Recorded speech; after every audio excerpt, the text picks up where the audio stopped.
Assalamu alaikum class 4, how are you all? I hope that you all are fine and having good time at your home. Today is 26th of April 2021, day is Monday, and you are having your science lesson with me. So tell me, how is the weather outside? I am making this video in your school and it's very beautiful weather outside today. Actually, it's a rainy weather. So I hope you all are enjoying the rain and you all are also enjoying the science lesson. Do let me know like how is the weather outside today. Who is going to tell me that what chapter we are going to study today? Well done, Ibrahim. The chapter that we are going to talk about today is unit number 2 about the animal world. And while reading about this chapter, we have studied a lot of things. We have talked about the important thing that any living organism need for the survival. और इस topic को हमने name दिया था essential of survival, like the important things that to need to stay alive. वो चीज़ें जो हमें ज़िंदा रहने के लिए बहुत ज़रूरी होती हैं. We have talked about it. Also we have learned the formula of the water. क्या आप में से कोई मुझे बता सकता है what is the formula of the water that we drink? Well done, Zainab. You have given the right answer. This is the formula of the water H2O, the water that we are drinking at our home. How it is made up? It is made up of 2 hydrogen atom and 1 oxygen atom, and you already have the concept like atom is the smallest thing that we are not able to see through our naked eyes, and when 2 atoms are joined together they make a molecule. तो यहाँ पे हमारे पास जो water का formula है, we are having a molecule of water जिसमें एक hydrogen atom है और एक oxygen atom है. ये दोनों मिल जाते हैं तो फिर molecule बनाते हैं. ठीक है. Also we have studied the importance of water, importance of energy, and we have learned about the carnivores, herbivores and omnivores, and I have received a lot of text on the YouTube comment section. You were giving me the examples of the herbivores, omnivores and carnivores. Very well done, grade 4. I am so happy that you all are participating very actively. So very good luck to all of you, and keep on sending the messages and keep on replying the question that I am asking from you in the video. So this was a quick review that what we have studied in our previous video of science. Our today's topic is about the oxygen. I am not going to tell you much thing about the oxygen. You have to give me the answers because you know a lot of things related to this topic. First of all, you have to tell me that from where you get the oxygen, which is the biggest natural thing that give you the maximum amount of oxygen. Yes, I could hear you are shouting from plants and you are giving the right answer. We get oxygen from the plants. Plants give us maximum amount of oxygen, and oxygen is all around in the air. That is the reason while we are breathing in and breathing out, we are inhaling the oxygen and we are taking out which gas? Very good, carbon dioxide gas. जब हम सांस अंदर लेके जाते हैं तो हम oxygen gas को अंदर लेकर जाते हैं, और जब हम सांस बाहर निकालते हैं तो हम कार्बन डाइऑक्साइड को बाहर अपनी बॉडी से निकालते हैं. ठीक है. So oxygen is very very important for us to stay alive. जिंदा रहने के लिए ऑक्सीजन बहुत ज़्यादा इंपॉर्टेंट है. हम फ्यू सेकेंड्स के लिए अपना सांस रोक सकते हैं बट उसके अलावा नहीं कर सकते. Not just for the humans but also for the animals oxygen is very important. आपको पता है जो कुछ पेशेंट होते हैं जिनकी बॉडी प्रॉपरली काम नहीं कर रही होती है और वो वेंटिलेटर पे होते हैं, they are being provided the artificial oxygen. उनको आर्टिफिशियली ऑक्सीजन उनके मास्क के थ्रू उनके मुंह में उनकी बॉडी में प्रोवाइड की जाती है. हमारी बॉडी में ऑक्सीजन ब्लड के थ्रू सर्कुलेट करती है. जो भी हम कोई चीज़ खाते हैं उससे जो न्यूट्रिएंट्स और वाइटामिन होते हैं वो हमारे ब्लड में ऐड होते हैं, और हमारी इन्वायरमेंट में से through our lungs we are intaking the oxygen. Oxygen और न्यूट्रिएंट्स दोनों चीज़ें ब्लड में मिक्स होकर पूरी बॉडी में मूव कर रहे होते हैं और हमारी बॉडी के हर पार्ट तक ऑक्सीजन जा रही होती है. ठीक है.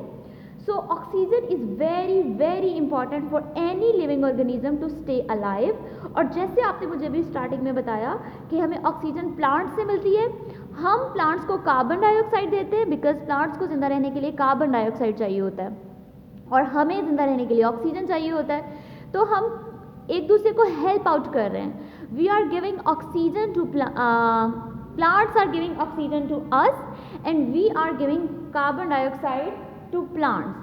This is how we both are helping each other in this planet Earth. So this was a brief introduction about the topic oxygen, that how we are getting it and how much important it is. तो इसकी importance के लिए I think it is enough that we are not able to survive without oxygen. आप water के बगैर एक दिन जिंदा रह सकते हो, आप खाना खाए बगैर शायद 2 दिन जिंदा रह सकते हो, but without oxygen you are not able to survive more than 2 minute, 2 और 3 मिनट्स. आपको 2-3 मिनट के लिए भी ऑक्सीजन नहीं मिलेगी, you will not be able to survive, आपको प्रॉब्लम होगी. So oxygen is very very important for us. Okay, then we are having another topic that is about the adaptation. We will not go into the detail of the topic adaptation. I will just give you the quick review. इस topic को समझने के लिए सबसे पहले हम adaptation को understand करते हैं. Adaptation is something in which we are adjusting ourselves according to the environment. Now what I said, हमारी जैसी भी कोई environment होती है हम उसके according अपने लाइफस्टाइल को adjust करते हैं, उसके मुताबिक रहना शुरू कर देते हैं. इसको एडॉप्टेशन कहते हैं. जैसे कुछ एनिमल्स हैं, they are adopt to live in the cold region, जैसे पोलर बियर है, आर्कटिक फॉक्स है. They are living in the northern areas in very very cold reason.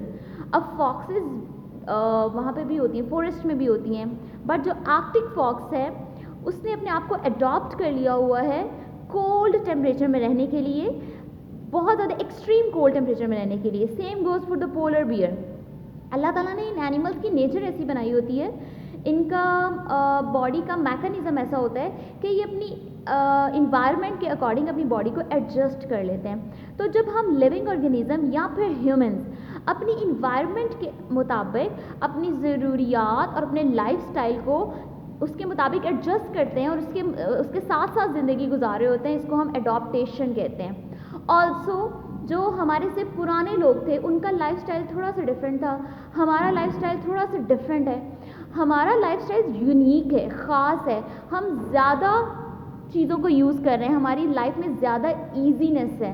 पुराने वक्तों में जब फायर लगानी होती थी, आग जब लगानी होती थी, तो they use stones, marbles use करते थे. लाइट नहीं होती थी, they take the help from the sun. Electricity नहीं होती थी. अब आहिस्ता आहिस्ता हमारे पास इलेक्ट्रिसिटी भी है, हमारे पास फायर को चलाने के लिए बहुत यूनिक रिसोर्सेज हैं. वी आर वेरी एडवांस्ड, हमारे पास बहुत यूनिक चीज़ें हैं. तो पुराने टाइम से अब तक हमारी लाइफ में जो चेंजेस आए हैं, दिस इज़ व्हाट वी से एडॉप्टेशन. इसको हम एडॉप्टेशन कहते हैं. ये ह्यूमंस में भी होती है, बर्ड्स में भी होती है और एनिमल्स में भी होती है. ठीक है. So there is no question related to that and they have just given you the introduction. So हम इसकी डिटेल में नहीं जाएंगे. You just have to keep the concept that I have given to you, that adjustment of the lifestyle और uniqueness in the lifestyle. जैसे पुराने time से नए टाइम में हमारी ज़िंदगी में जितनी ईजीनेस आती है, जितनी चेंजेस आते हैं, जितनी हम नई चीज़ों को यूज़ कर रहे होते हैं, this is what we are saying the adaptation. हम कंफर्ट को अडॉप्ट कर लेते हैं. जैसे पहले जैसे मैं आपको एग्जांपल्स बता रही थी कि इलेक्ट्रिसिटी नहीं होती थी तो लोग उसके बगैर भी काम करते थे. अब हमारे पास इलेक्ट्रिसिटी भी है. इनफैक्ट अगर इलेक्ट्रिसिटी नहीं है तो हमारे पास ऐसे यूपीएस है, like we are having the solar panels. हमने अपनी लाइफ को बहुत ज़्यादा ईजी कर लिया हुआ है. This is what we are saying the adaptation. हम अपनी लाइफ में जो चेंजेस लेकर आ रहे हैं. ठीक है. The main topic in your today's science lesson is about the topic reproduction. Reproduction का मीनिंग होता है एक ऐसा प्रोसेस, एक ऐसा मैकेनिज़्म जिसमें जो लिविंग ऑर्गेनिज्म है वो न्यू लिविंग ऑर्गेनिज्म को प्रोड्यूस करते हैं. फॉर एग्जांपल हमारे पास प्लांट्स होते हैं, प्लांट्स के सीड से न्यू प्लांट ग्रो करता है, एनिमल से न्यू एनिमल बेबीज़ ग्रो करते हैं, ह्यूमन से न्यू ह्यूमन्स ग्रो करते हैं. अब humans, animals, plants, birds, they all are living things, ये सब लिविंग है। जब लिविंग थिंग से कोई और न्यू लिविंग ऑर्गेनिज्म प्रोड्यूस होता है, कोई और न्यू लिविंग थिंग प्रोड्यूस होती है, इस प्रोसेस को हम रिप्रोडक्शन कहते हैं। Okay, so how you are going to explain in your word the process by which the living things produce new living things?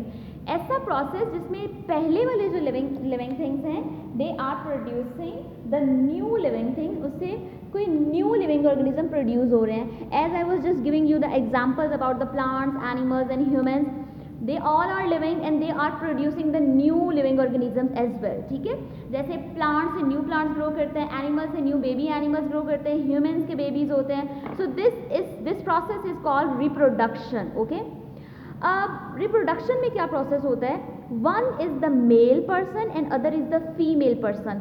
एक जब भी रिप्रोडक्शन होती है उसमें एक जो है वो मेल होता है जिसको हम बॉय कहते हैं, और एक फीमेल होता है जिसको हम गर्ल कहते हैं। प्लांट्स में भी ऐसा होता है, एनिमल्स में भी ऐसा होता है, ह्यूमंस में भी ऐसा होता है। ठीक है, अब आप रिप्रोडक्शन के टॉपिक से रिलेटेड हम एक लाइफ साइकिल को अंडरस्टैंड करते हैं, that is the life cycle of a frog. आपने फ्रॉग को सब में देखा होगा।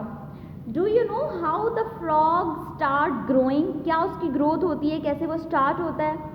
If you know then very good, if you don't know then you are going to learn in today's lesson.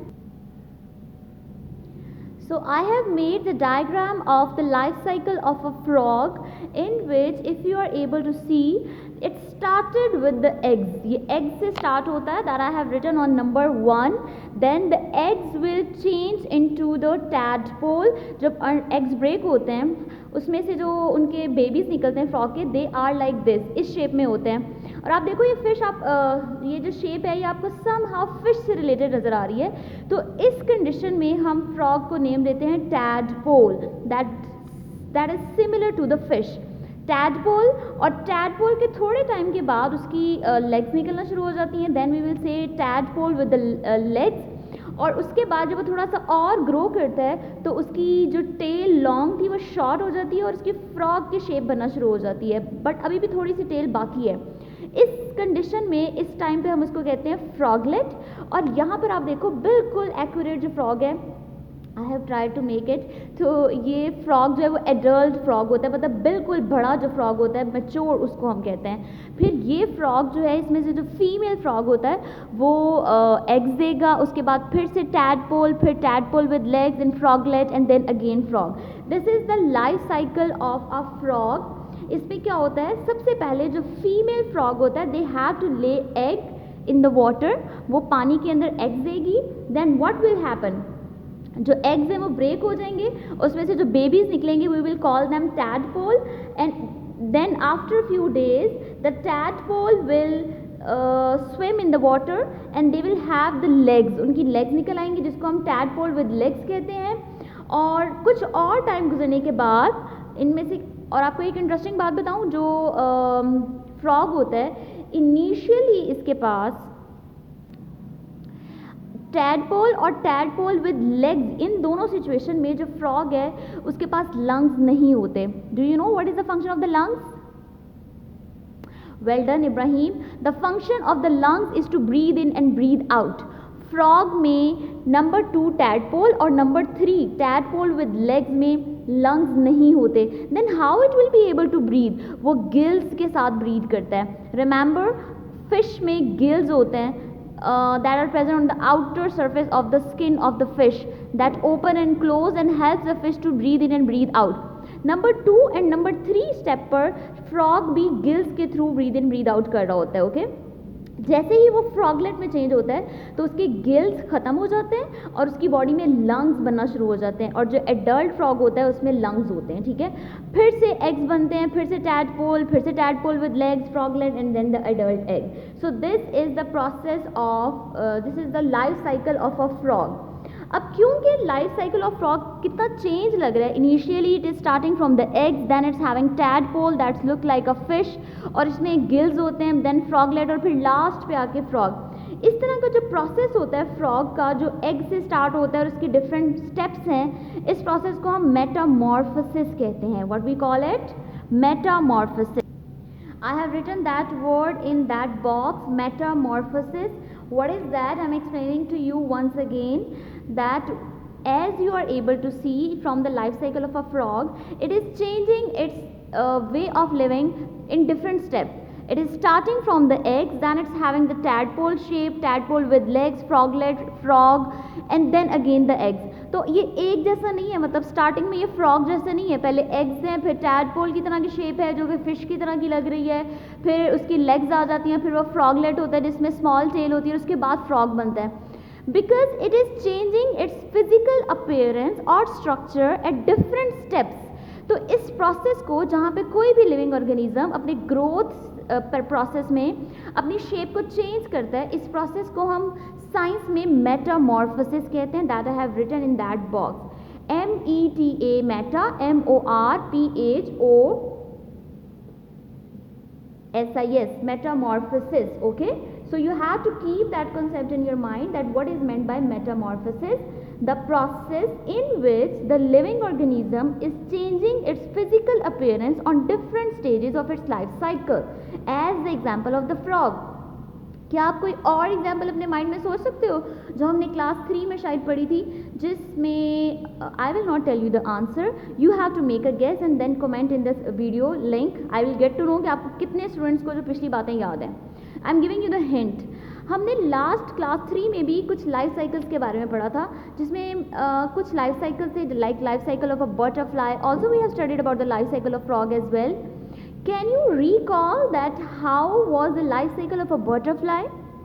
Butterfly का लाइफ साइकिल कैसा होता है, बटरफ्लाई बनना कैसे स्टार्ट होती है, सबसे पहला स्टेप क्या होता है, सेकंड क्या होता है, थर्ड क्या होता है. Just think for a few minutes and make a guess that how the life cycle of butterfly will start. Very well done, Hania. I was expecting the answer from you. It's starting with the eggs. जो butterfly है वो eggs देती है, eggs में से babies निकलते हैं जिसको हम लार्वास कहते हैं, लार्वास में, और उसको कैटरपिलर भी कहते हैं. कैटरपिलर जो है वो बहुत ज़्यादा फ्रूट्स यहाँ पर वेजिटेबल्स खाती हैं. They eat a lot and a lot that they are not able to eat anything else. उसके बाद वो कुछ खा ही नहीं सकती, इतना ज़्यादा फूड स्टोर कर लेती है अपनी बैली में. फिर वो अपनी आउटर स्किन के साथ अपने आप को कवर कर लेते हैं, और इस प्रोसेस को, इस स्टेज को हम क्रिसेल कहते हैं या फिर प्यूपा स्टेज कहते हैं. फिर आफ्टर 10 to 20 डेज उसमें से बड़ी खूबसूरत सी बटरफ्लाई निकलती है. तो बटरफ्लाई का जो लाइफ साइकिल है वो कैटरपिलर से स्टार्ट होता है. तो आप देखो बटरफ्लाई के लाइफ साइकिल में एग्स, फिर लार्वास, फिर प्यूपा और फिर बटरफ्लाई, ये डिफरेंट है. इस प्रोसेस को भी हम मेटामॉर्फोसिस कहते हैं. ठीक है. So metamorphosis is the process in which the living organism is changing its shapes again and again. We are having some questions related to that you are supposed to do on the notebook. Let's have a look on it. So your first question related to our today's topic, reproduction, is why is animal reproduction important? Can you think for a while कि अगर reproduction का process ना होता तो क्या होता इस दुनिया में? So let me tell you, like अगर reproduction ना होती, कोई भी लिविंग ऑर्गेनिज्म प्रोड्यूस ना करता, there will be no other living organism. जो पहले लोग आए थे वो सिर्फ पहले ही रहते, like first human, first animal, first bird, first plant. अगर वो रिप्रोड्यूस नहीं करते तो आगे से कोई भी लिविंग ऑर्गेनिज्म ग्रो ही नहीं करता. So if animals didn't have the ability to reproduce, there would be no living thing on earth. This will be the answer that you are suppose to do on the notebook. Make sure do the write the unit number, topic, and then you have to do the question answer.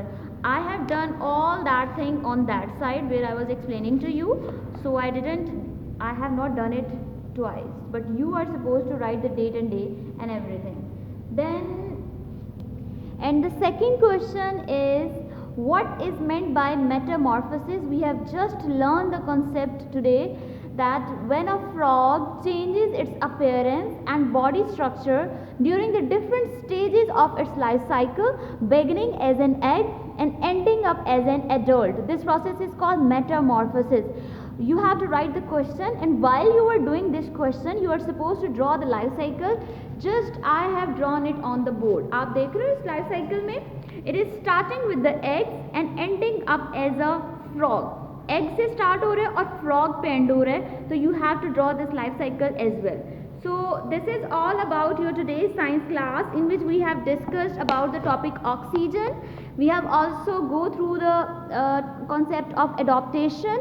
Last topic was reproduction, and with that topic we have just done with this unit as well.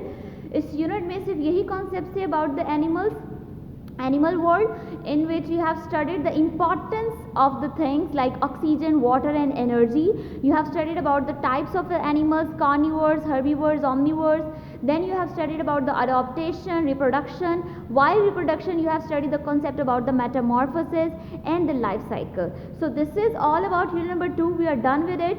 You have to do the question answer on the notebook, draw the diagrams, write the topic, and if still you are having any kind of query, you are finding the difficulty either in gaining the concept or doing the written work, so you can contact me on the YouTube comment box or on the WhatsApp group. So take good care of yourself, have a good time. Allah Hafiz.